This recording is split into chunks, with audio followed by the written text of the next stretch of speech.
Have you ever hated doing surgery? Like, I hate writing. Hello and welcome back to Dodger Debate, an opening day edition of Dodger Debate here from Tokyo, Japan at the Tokyo Dome, where the Dodgers just beat the Chicago Cubs 4-1 to begin their march towards 162-0, right, Dylan? Well, I said 120, so they're 119 to go. All right, so we're here with Dylan. You know him. We're also here with a very special guest, Dr. Neil Elitrosh, the Dodgers head team physician, doctor of the stars, I think, in sports. I believe, too, Davey Johnston described him as very, very handsome, like a movie actor. So we've gone from Plashke to movie star handsome Dr. Elitrosh. Just think of how long by the ago way- Davey Johnson was there. That tells you how long ago that was. Who, by the way, was also a boxing champion in college. Oh, wow. Yeah, I didn't so even know he's that. not just better looking than you. He could kick your butt. Dylan is quite the investigative reporter. That's right. can't This is hide where he anything digs from your deep. present The or acting past. comps and the boxing things. If you have anything to do with boxing, he's going to figure it out. All right, so before we get into the game, like, Neil, what has this week been like for you, being around the team, seeing, obviously the reception that the whole organization has gotten here in Tokyo? It's got to be kind of a cool experience to kind of see up close. Yeah, it's living up to what I had hoped to experience. That coming here, and I knew that there was a big Dodger fandom here in Japan. But I thought it was sort of limited to maybe the guys that were with us. But they really embrace the whole team. It's really they know all the players. They're very knowledgeable fans. But I really wanted to experience our guys coming home, especially Ohtani coming home as the Major League MVP back here to his home country, and to just witness what that would be like to watch him come out and play in front of everybody. And I think that one of the things I didn't really expect that was great is to watch what it meant to them too. You can tell it means so much to Shohei and to Yamamoto and Sasaki to be back here as a Dodger in front of everybody. That was sort of an unexpected display of real love for the game and love to play in front of their country. No, a couple of days ago, you got mobbed by the Japanese media there. I know, obviously, I know. Right, I was going to say, I hope people Dylan's are just an instigator. I hope people are just applauding you as they go down the street. The man who's fixed Ohtani. But in all seriousness, though, right? I know, right? You take pleasure, obviously, in getting guys back to the field and stuff. But here, I mean, that probably gave you a little bit of an insight into how much your work, how much it meant to the people of this whole country here, right? I mean, did it make you kind of appreciate, kind of what you get to do a little bit more, maybe? No, it really, it reminded me for sure. But let's be honest, they didn't recognize me. You pointed me out to two gaggles of Japanese reporters. That's because everyone here keeps recognizing Dylan. He's trying to deflect the spotlight. No, I smelled it immediately. I said, "You guys know Dylan Hernandez?" I said, "Oh yes." He told us you were here. He had a big arrow just pointing that way. But you're right. They wanted to know everything. Is he on track? Is everything okay? And so they're very, very, very concerned about that his well-being and that he's going to be great again this year. Yeah. So it's I always knew that there was a bit of pressure when it came to taking care of him.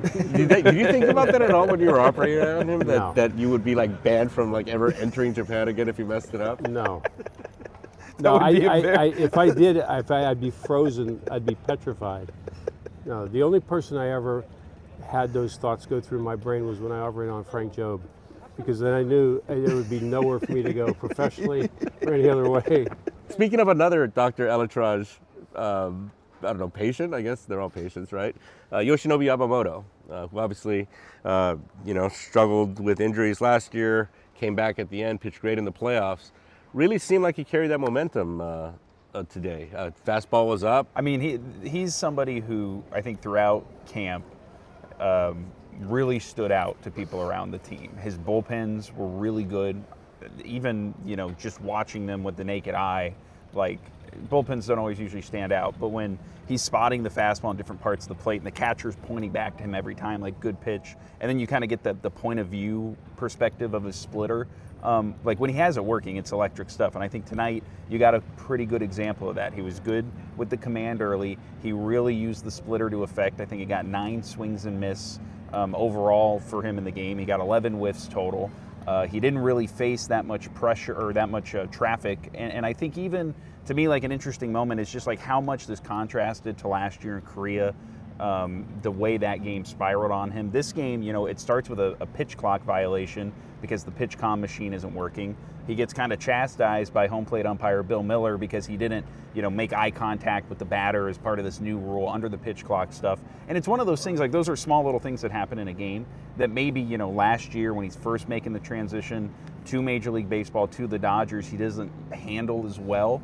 He handled it fine tonight. And I think all camp he's looked so confident, so kind of, Will Smith used the word intentional in how he goes about his work, or how he's been going about his work this spring. And I think you see somebody who's really kind of learning who he is as a pitcher at this level, how he can maximize his stuff. Now, again, it's 1 start, it's 5 innings, but there's a lot of high expectations and hope about the kind of season that he can have. And I thought tonight was a really good example of, hey, he's kind of taking that next step, it looks like, to going from somebody who was good in flashes last year to somebody who, Dylan might be writing about this, but a Japanese pitcher has never won a Cy Young before. And that was the kind of thing that makes you think, okay, if that's what you see every start from him, or most starts, he's somebody who maybe could be in that conversation this year. Like, that to me is kind of the ceiling that he's at right now. Doug, out of curiosity, so obviously last year when he shelved, you're obviously involved in that.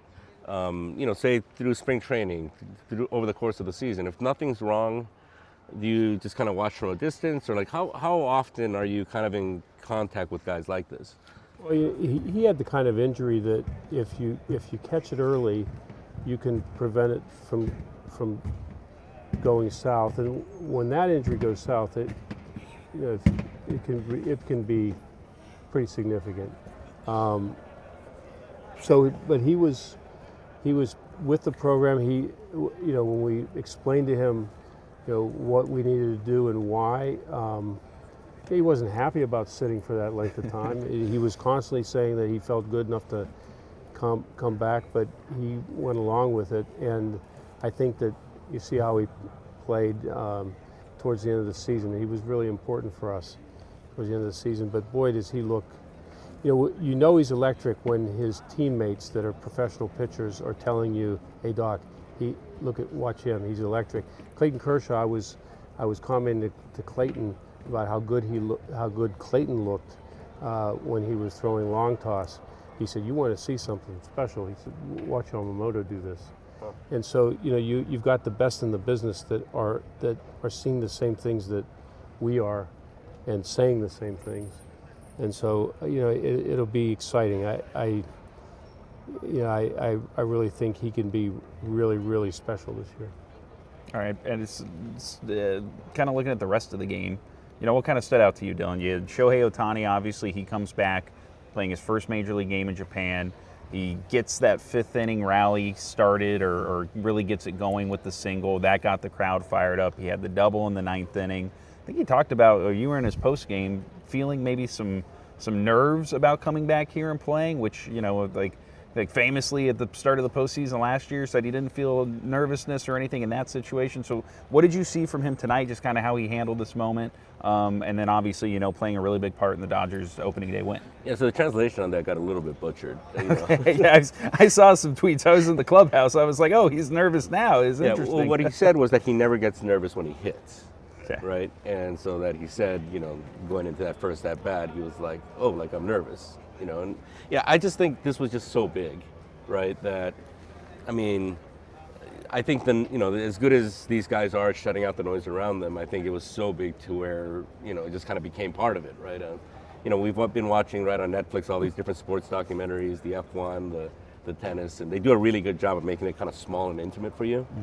Mm-hmm. The one that really kind of struck me, though, was the World Cup one, right? Where there's so much noise that's part of the experience for the players, right? You can't ignore it. You just have to kind of embrace the whole thing and kind of go with it. And this might not quite be that, but I think it's been a lot. I mean, you just walk outside, you can't escape it. Yeah, He's everywhere. Right, yeah. Well, right, before the game, right? I mean, I think Mark was pointing out how 80% of the commercials up there. It's just a loop. It's Yeah, I Ohtani mean- making lasagna. It's Ohtani selling Yeah, I don't know green if they have a tea. Federal It's- Trade Commission here, but he should be investigated for like monopoly, right? Like, I mean, no one else gets to make a commercial. I've seen some Yamamoto ads. There was a Roku Where in one. Osaka? and- Did you go to and- Osaka? Yeah, I had to you go went to Osaka. See, you and see- have to leave Tokyo to see anybody else. There are a couple outside the Nike store in Shibuya. And I think the other part about this game is, again, like they do it. They don't have Mookie Betts. He flew back to Los Angeles last night dealing with this stomach virus that, it seemed like when we saw him around the last couple of days, he looked better. He looked more back to himself, but Dave Roberts said he had lost close to 15 pounds. He looked clearly fatigued going through pre-game drills before one of the exhibition games. The Dodgers are expecting him to be ready for the domestic home opener. And Dave Roberts explained it today as we just want to get him back in his normal routine. But then even Freddie Freeman gets scratched pregame with, what he said was discomfort in that rib area where he had the torn cartilage last year. He said he has a 75% chance of playing tomorrow. Neil, you want to? I wouldn't be surprised if he. He can sometimes maybe oversell his chances of playing. He looked pretty determined to get better. Right. That's what he said. He's like, I was gonna play, and then Doc came in, and then Andrew came in, and then Brandon came in, and then we were all meeting, and I was We like, don't want to get my- the doc in trouble here. my- He works for like yes. the Nixon White House. That's true. But yeah, so he seemed optimistic about playing tomorrow, or even if he can't, he said he won't push it if he feels anything there again tomorrow. But that this is way less severe than what he was dealing with last year. And again, even without those guys, what struck me is that the Dodgers struggled the first 4 innings against Shota Imanaga, who was really good, even though he walked a couple guys. But once they got past him, it was like the Dodger lineup we saw last year.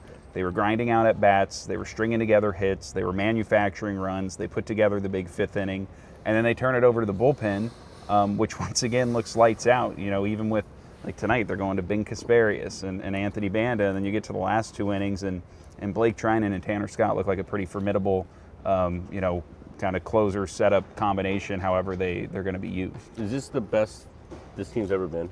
I tell you what, that lineup is just devastating. You got legit, by all accounts, 2 highest producers not there, and that lineup is deep, and the replacements are dangerous. I was going to mention about what we were talking about with Freddie and Mookie. This time of the year is the worst time of the year to take a chance with somebody that has something that, if you give it a little bit of time, can get better.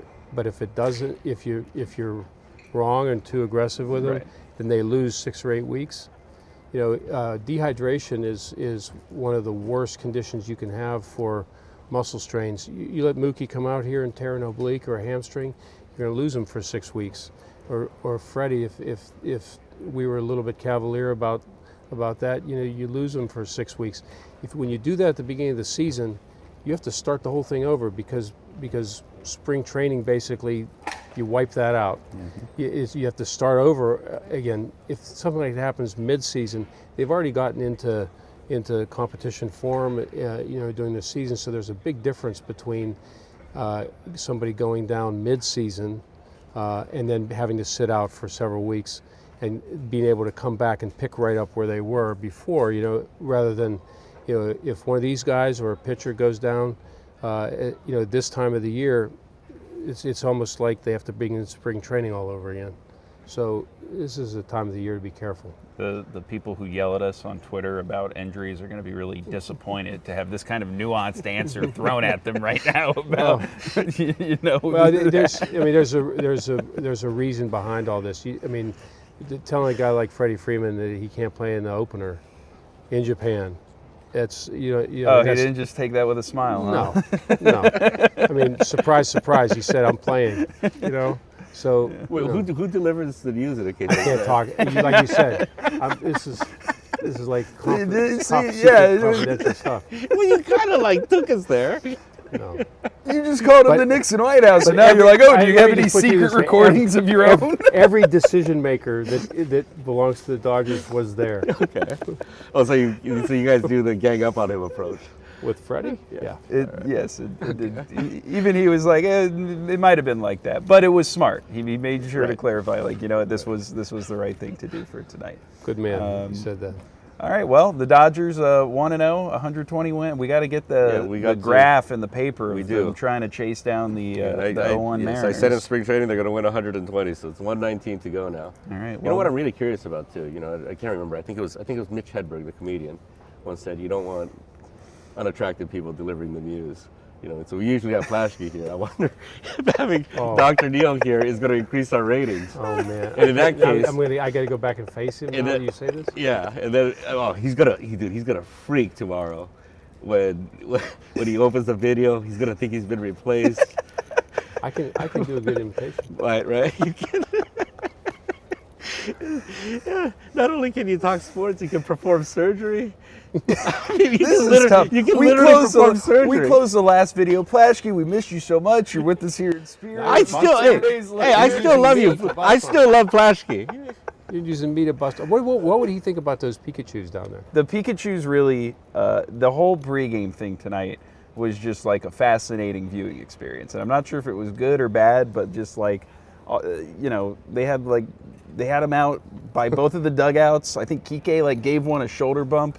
You know, Ohtani's back and he's got to run by like the little Pikachu character. Pikachu's everywhere though. You know, when I was actually going up to Sasaki's hometown in Iwate, once you kind of hit Iwate, Pikachu is like at every train station. Neil, thank you so much for coming Yeah, on. thank It you. was awesome to have you. First guest on Dodger man. Debate. Yes. Big Well, moment. I've enjoyed being here with you guys. Yeah. You know.